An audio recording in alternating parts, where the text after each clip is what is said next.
Hello, here we are again. Hopefully everything's been making sense so far, I hope, and I would hope that, you would let me know if something doesn't make sense and you have any questions. But let's see, we're in the third section here, the last section in this chapter. So this chapter's kind of interesting, just this section's all talking about problem solving. So the bad news is some people are just really good at these and they don't really need any direction, whereas some people are just kind of, I don't know, they maybe struggled with word problems or they're never sure what to do in this word problem or that word problem. But we have kind of an outline of how to approach these problems. Let's see. So, as it says in the syllabus and as we talked about at orientation, there will be a kind of like a little report on a mathematician. So here's the first one we're going to talk about. And you have the freedom to choose whichever one you want. So here's George Pólya.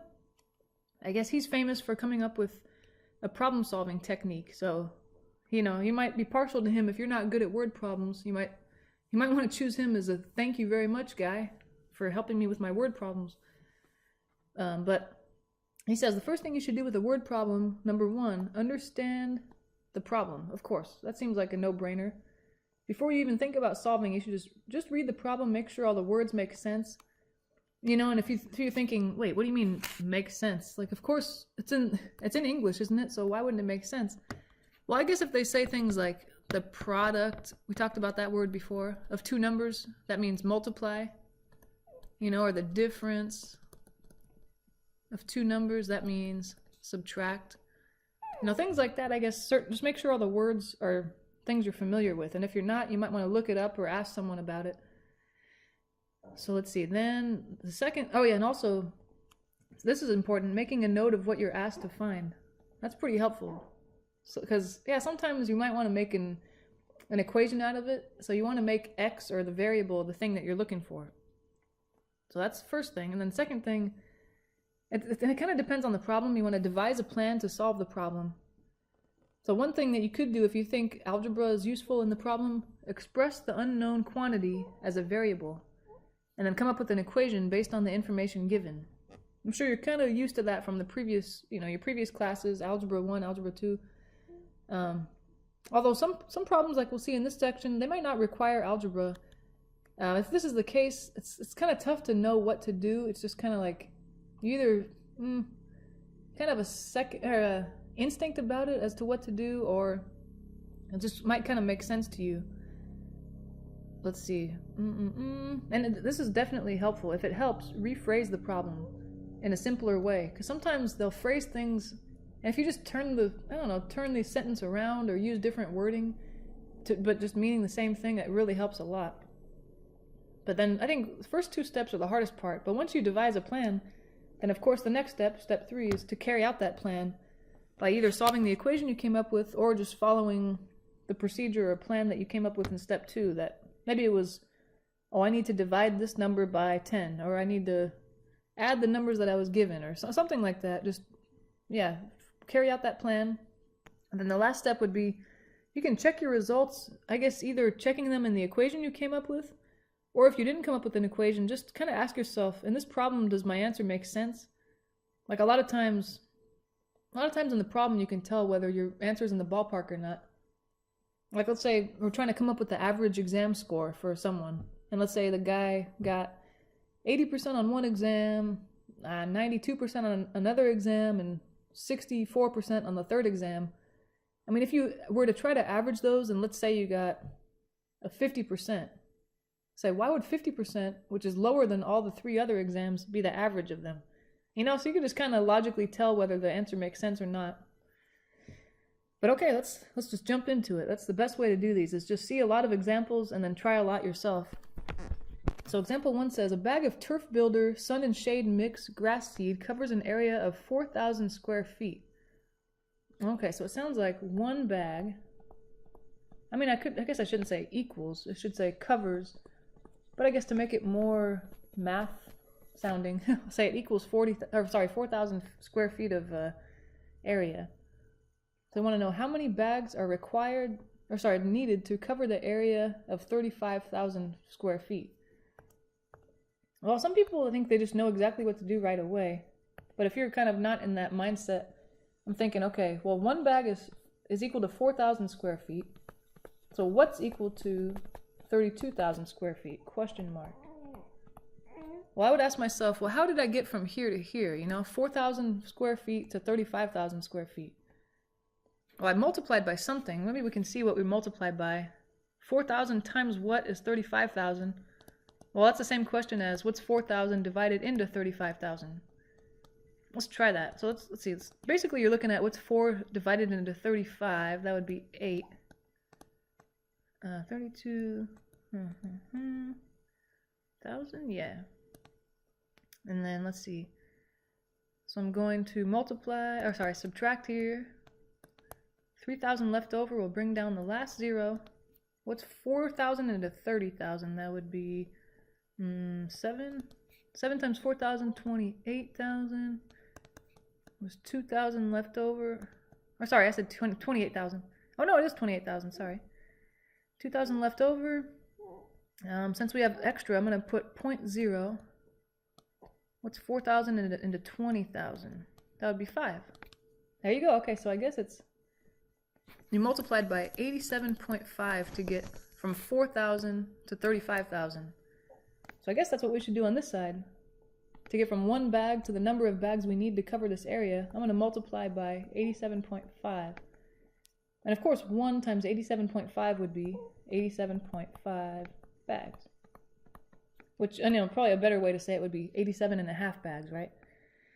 That would make more sense. Man, that's a lot of bags, huh? Wow. Holy shamoly. Does that seem right? Sorry, you guys. I realized I think I divided that wrong. My decimal should have been 8.75. Sorry about that. I think I put the decimal in the wrong place. 8.75 bags. So that's 8 3/4 of a bag. Sorry about that. I think, and I did, to check my answer, I thought about it. 87.5 bags. That seems like way too much. Because if one bag is 4,000 square feet, and you only want 35,000 square feet, that's not 87.5 times the amount of square footage. So I think I caught myself there using that method that, what's his name, George Pólya outlined. Alright, and there's probably a few other ways to go about it, but you're just supposed to divide 35,000 by 4,000, basically, is what it comes down to. Let's see here, example 2. According to the International Data Corporation, the average price of a smartphone decreased by 12.9% from 2012 to 2013. The average price of a smartphone in 2012 was $387.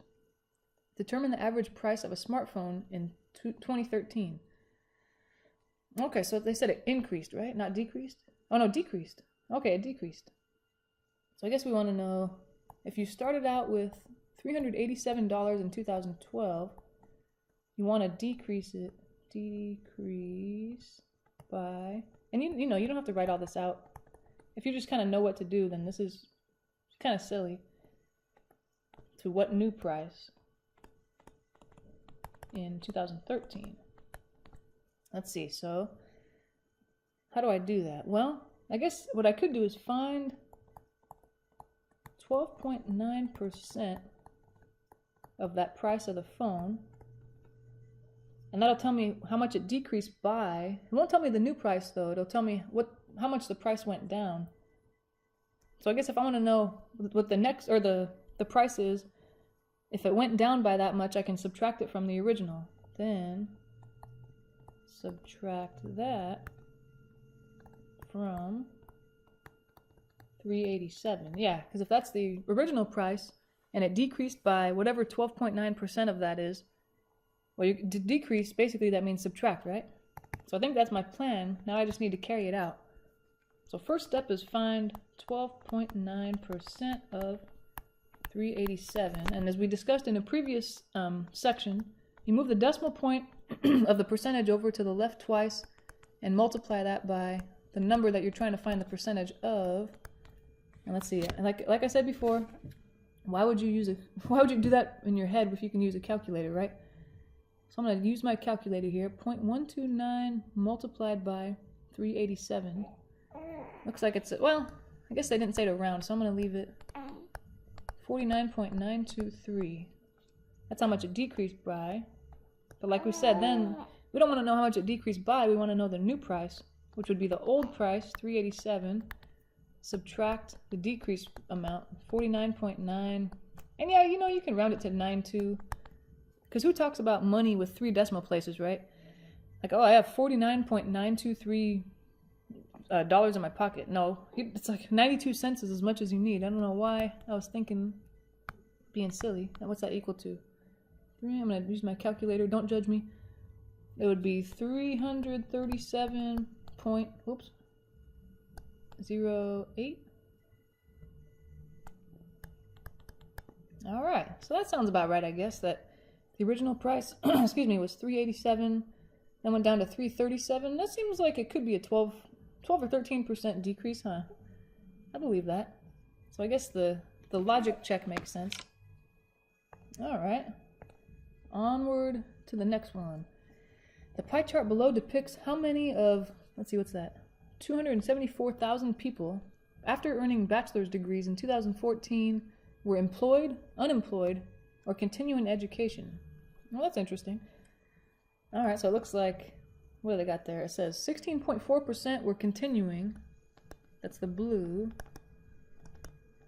And then the red, employed full-time. Well, that's good. That's a big percentage, huh? Full-time. And a standard job. I think by standard they mean it has something to do with their major, you know what I mean? And the yellow just says employed in general, which I think that means whatever their major was, it's not really related to their job, but they are employed in something else. And then seeking, basically that means unemployed, right? Unemployed. And the last one, they're in the service or the military. That's a tiny little sliver. Okay. Let's see, so what do they want to know? How many more people were seeking, not seeking, than were continuing education? All right, well, I guess there might be a few ways to do this, but well, let's see, seeking or not seeking? What percentage was that? That was which one? Oh, that was the green, which is 19.7% of, and then the number of people was stated in the problem. There were 274,000 people. So I'm going to do that calculation real quick. You know, move the decimal place over again, multiply. Don't do it in your head. Try to use a calculator, because why would you do that in your head? Or why would you do that by the long way? I've got 0.197, multiplying it by 274,000. There we go. It is 53,978. Okay. And they want to know how many more people were seeking than were continuing. So let's see what that one is. Right. What percentage was that? Did they say? Where'd that guy go? Continuing. That was the blue. 16.4%. So 16.4% of the total number of people is what I'm looking for here. So I'll do the same thing, multiply, this time though, 0.164 by 274,000. What will that come out to? 0.164 multiplied by 274,000. I've got 44,936. So it looks like, on one hand, 53,978 were seeking, 44,936 were continuing. So if you want to know how many more were doing one than the other, you just subtract them, right? So I want to know the number of people that are in this group that are not in this group. So I just need to subtract 53,978 minus 44,936. Let's see what that is. 53,978. All right, looks like 9,042. So that's your final answer. These were kind of like, I don't know, intermediate steps, but what you want to know is really the 9,042.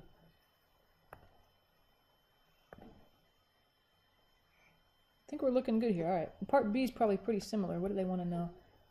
How many more people were employed in a full-time standard job? Okay, where's that? Full-time standard job, that was the red section. Okay, full-time. That was, what did they say, 52.6%. And of course, it's of the total number of people. Still the same thing. So let's find that. Move the decimal place over twice of the percent, 0.526. Multiply that by the total number of people. Let's see, 0.526 multiplied by 27,400. That is, oh, it looks like we got a decimal here. 14,412.4 people. So of course it doesn't make sense to have 0.4 people. I guess I'll round it, huh?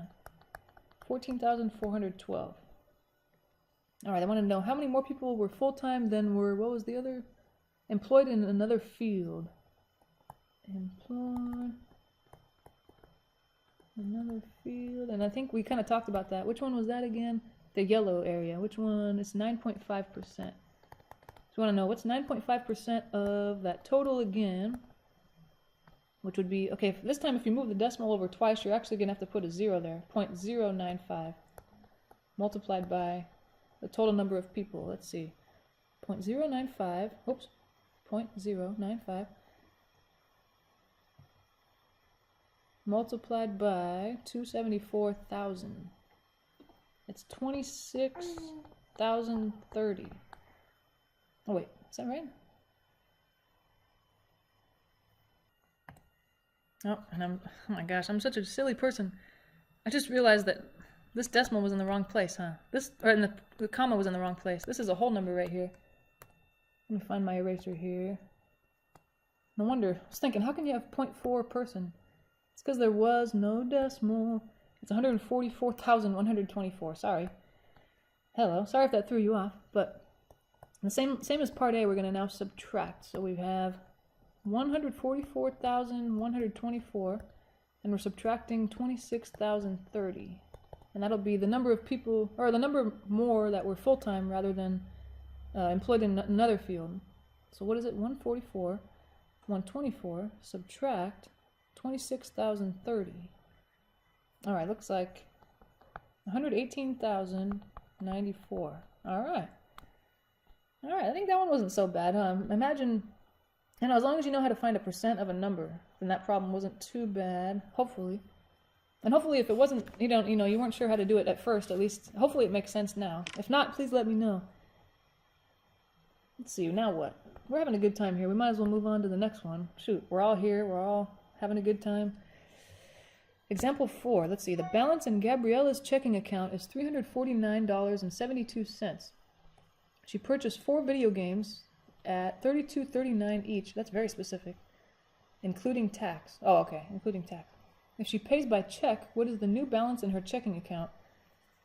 At first, if you're thinking, what is the significance of if she pays by check? I guess what they mean is the money's coming out of her checking account. Not like, she's not using a credit card or some cash that she had. Anyway, so that's all they're saying, is that money for the video games is coming out of this amount here. So how many video games? 4, and they were each $32.39. So I guess the first thing is, how much did all 4 video games cost? Was it $32.39? Yeah, okay. There were 4 of them, so I'm going to multiply that by 4. That'll be how much all the video games cost together. Let's see, 12. Okay, there we go. So 129.56. So what would you do if that's how much the video games cost? That's taken out of her account, which had $349.72. Well, I think, of course, you'd subtract, right? You had one amount, you're taking this amount away, so that will leave you with how much is left, the new balance. Let's see, okay, why am I doing this by hand? I do not know, because I'm too lazy to open my calculator, I guess. Alright, there we go, $220.16. Alright, that's not too bad, and plus she's having a good time with her video games, right? So it was totally worth it. Alright, where are we now? Example 5. This is kind of what we were talking about. If you have 4 exams, and these were the grades, 79, 93, 91, and 68. What grade must this guy obtain on his 5th exam to average an 80 on, overall? So that's a good one. I think that one is not easy to find out. I think we're going to have to use algebra. Then if you're not sure how to do it and you think maybe I'll try to use algebra, let x or your whatever variable be the unknown quantity. So here, what do we not know? His score on the 5th exam, I guess, or however you want to say it. 5th exam. Okay, and I think we can come up with an equation because they want us to average, or they want the average, let's see, average. This is just me kind of brainstorming. You don't have to write this down when you do these problems. The average of the 5 exams, you want that to be equal to 80. So the equal sign and the 80 look fine, but the left side's kind of doesn't look like algebra. But how do you average 5 things? Remember, you add them together. So whatever the 5 things are, 1 plus the other, plus the third, plus the fourth, plus the fifth. And whatever you get, you divide them by the number of things you're averaging, which is 5. There were 5 exams.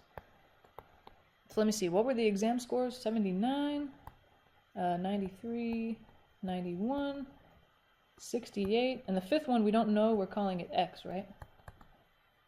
So there we go. I think that comes up, or that gives us an equation. That's not so bad. We're going to solve this guy for x. So the first thing you want to do if it's been a while since you took algebra, you want to get rid of that denominator. So since you're dividing by 5 on the left side, I'm going to do the opposite and multiply both sides by 5. And that'll cancel that 5 out in the denominator. And I'll just be left with everything else in the numerator. 79 plus 93 plus 91 plus 68 plus x. It's equal to, let's see, what's 80 times 5? 400. And of course, you could have done this earlier, but for some reason I didn't think about it.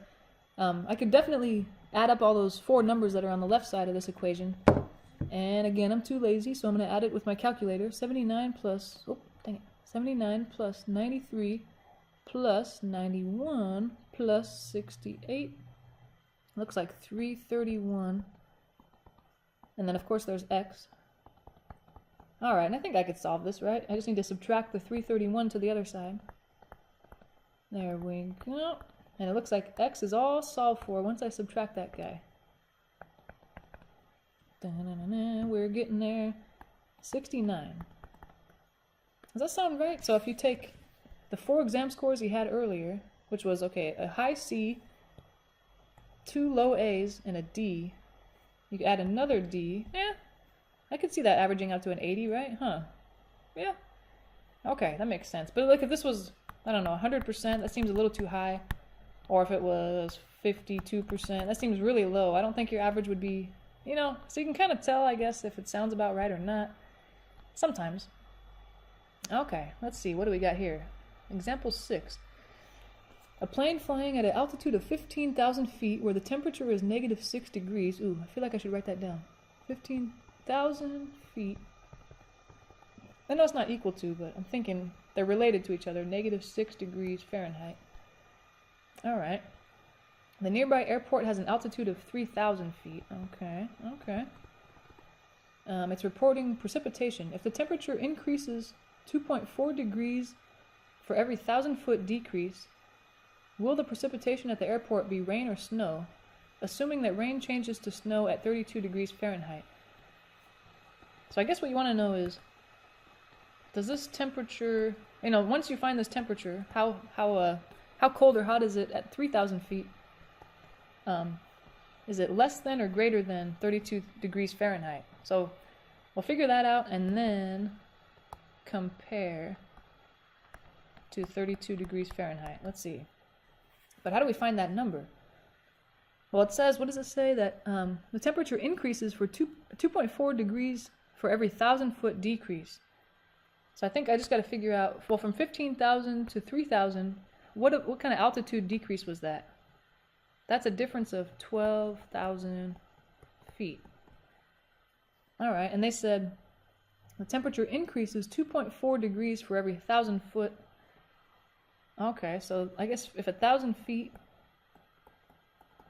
is 2.4 degree increase, then 12,000 feet would be 12,000 times 2.4, because there are, there's 1,000, oh, sorry, there are, I guess the, oh no, sorry, 12 times 2.4, because from 1,000 to 12,000, that was 12 times, multiplied by 12. So I have to multiply by 12 to find the new amount of temperature.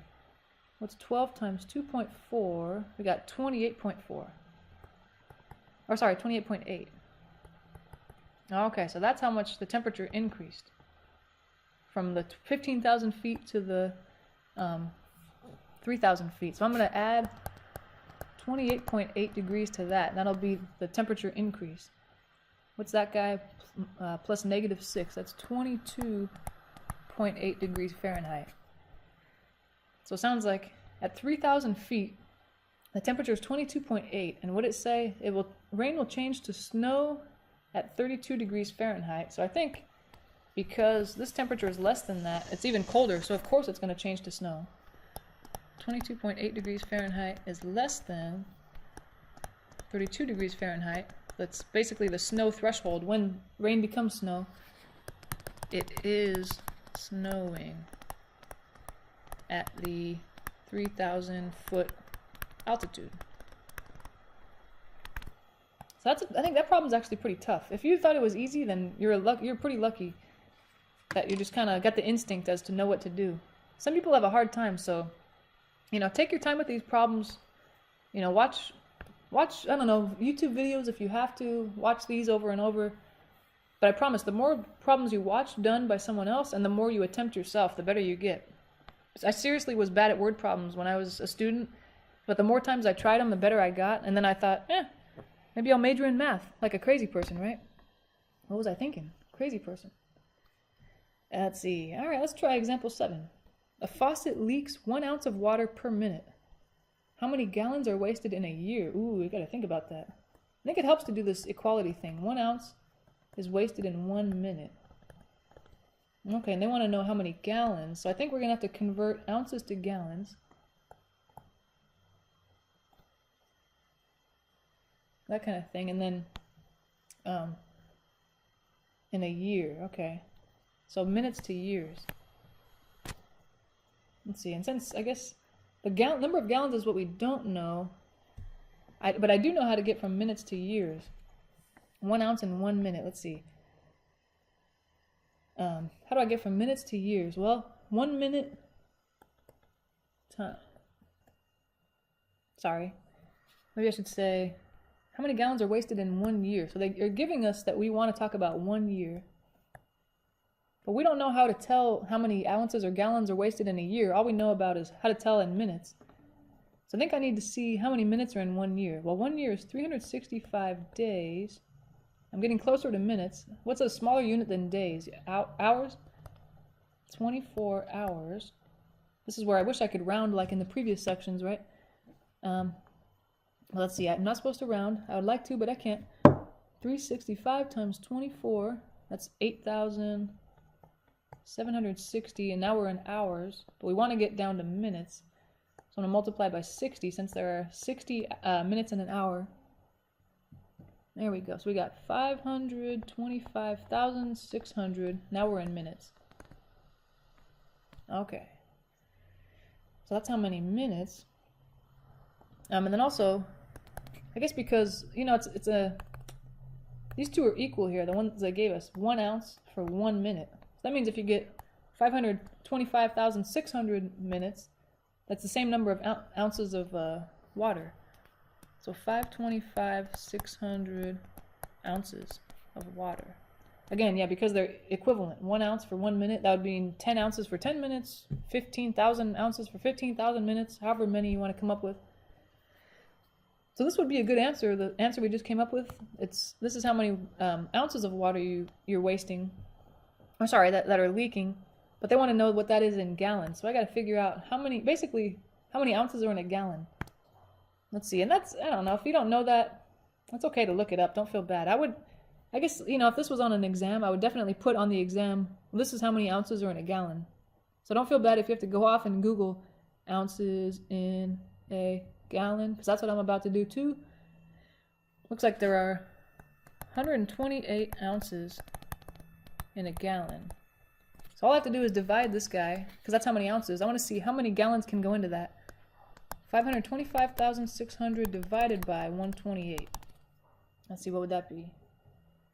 525,600 divided by 128. I got 4,106.25 gallons. Okay. That problem was pretty tough too, so yeah, don't feel bad if that wasn't an obvious solution there. So that was part A anyway. There's part B. Where's that guy? If water costs $11.20 per 1,000 gallons, how much additional money is being spent on the water bill? Okay, let's see. So I might have to take up room from the next problem. That's okay. So what they say, it was $11.20. Okay, $11.20 for 1,000 gallons. And we want to know how much is it going to cost for 106.25 gallons. So I think what we need to do is figure out how did we get from 1,000 to that other, the 106.25. So I think in order to figure out what do you multiply one by to get another, I'm going to divide. What's 4,106.25 divided by 1,000? And that, you know, you might be able to round that because you're going to get 4.10625. That's very specific. I don't know. If they don't say round though, like on the homework, they might want an exact answer. They'll definitely tell you when to round, and if they don't mention rounding, you shouldn't because you probably get it wrong if you do round. So it looks like that. So that means since I multiplied by that number to get from 1,000 to 4,106, I should do the same over here to get the number of dollars or the amount of money. So I need to figure out what is 1120 times that number, 4.10625. And believe me, that's not one you want to do in your head. So I'm going to try to look at my calculator. It's, what is it, 11.20 times 4.10625. I got 45.99. There we go. That's kind of a lot of money, huh? If you think about it. How much? That's in a year, though, huh? I guess that's still a lot. You don't want to waste that much money and water. All right, what do we got now? Example 8, second to the last example. What does it say? A stock on Wall Street increased by 10% in value one day, then decreased by 10% the next day. Is the value of the stock the same as it was 2 days before, or less or more? That's kind of a misleading one, huh? It sounds like it's going to be the same because you got, okay, it's an increase by 10% and then decreased by 10%. But I guess the thing is it increased by 10%, so it went up, but then the 10% decreased the next day. That's 10% of the new amount, not the old amount. So it's not going to be the same as it was before. It's going to be different. Let's see. You know what you could do if you want to is just, well, I don't know. It's up to you. You can make up an amount. Let's say, make up how much the stock is worth. Let's say the stock is worth, I don't even know. I'm not good at this. How about $20? I don't even know. Per share or something. Is that a lot? Is that a little? I don't know. All right, but then let's say it increased by 10%. So let's see what happens to it there. By 10%. So that means it's going to be $20, the original amount, plus 10% of $20, because it's an increase. And to find 10% of $20, you're going to multiply 0.10 by 20. Okay, so it's $20, the original price, plus the increase. 10% of 20 is $2. So okay, after this, on the second day, it increased by 10%, which made it $22. So that's the first day when it increased, and then the second day it decreased. So now I'm going to say, well, it was $22, but it decreased, so I'm subtracting by 10%, but again, the 10% is on the new amount, so I'm multiplying 0.10 by 22. Looks like, okay, now we got $22, we're subtracting 0.1 multiplied by 22 is 2.2. So 22 subtract 2.2 is 19.8. Alright, so that's the price of the stock 2 days later. That's definitely less than it was before. I mean, it's not too far off. It started out at $20, now it's $19.8. But let's say it's less. That's the end result. Or you could have used algebra, I guess. Like let x be the stock price. Yeah, so you could have done that as well. Let's see. You could have said x is the stock price. And then what you did first was you took x and you added 10% of x, which would give you, I guess this is like 1x, right? 1 plus 0.1 is 1.1. That's for the first day. This is just an alternative way to figure out if it's less or more. And then the second day, it decreased, so you got the amount from the previous day, 1.1x, and you're subtracting 10% of that, so it'd be 0.10 times that amount, 1.1x. So 1.1x subtract 0.11x. What would that be? 0.9, don't tell me, 09x? Which 0.909x is less than x. So you would have come to the same conclusion, but that seems more complicated, huh? Oh well, anyway. We got the last problem here. Kind of sad, but don't worry, there are more videos to come. So, what do we have? 5 salespeople gather for a sales meeting. Sounds good. Sounds like an exciting time. How many handshakes will each person make if each person must shake hands with each of the 4 others? Okay, so first, how many handshakes will each person make? Well, I'm imagining, let's see, here's one random person, and here's the 4 others. I mean, he's going to shake 1 hand, 2 hands, 3 hands, 4 hands, right? So their first, the part A, they didn't label it part A, but I'm imagining part A, 4 handshakes. And sometimes I don't think they said this in the problem, but, I'm sorry, in the directions in the beginning, where that mathematician, he said, oh, these are the good steps to follow when you want to problem solve. Sometimes it's nice to draw a diagram as well, like this. This kind of helped me. I saw person A, here's person 1, person 2, person 3, person 4, person 5. Person 1's only going to shake hands with the other 4 people, not himself, so it'd be 4 handshakes. You know, anyway. So, sometimes diagrams help, and then how many total handshakes take place? Now that's harder. I think it seems like pretty tough. So I got that one diagram, let's see. So it helped, I think, that I labeled the people. Person 1, maybe I'll kind of, person 1 and 2 handshakes, person 1 and 3 handshake, person 1 and 4 handshake, person 1 and 5 handshakes. So there's 4 handshakes. Who else was there? Person 2 shook hands, but I don't have to have him shake hands with person 1 because he's already done that up here. So I'm going to skip person 1 and go on to person 3. Person 2 shook hands with person 4. He shook hands with person 5 as well. Okay, so that's person 1 shaking hands with everybody, person 2 shaking hands with everybody. And now person 3, who did he shake hands with? Well, he's already shook hands with person 1. I don't need to talk about that.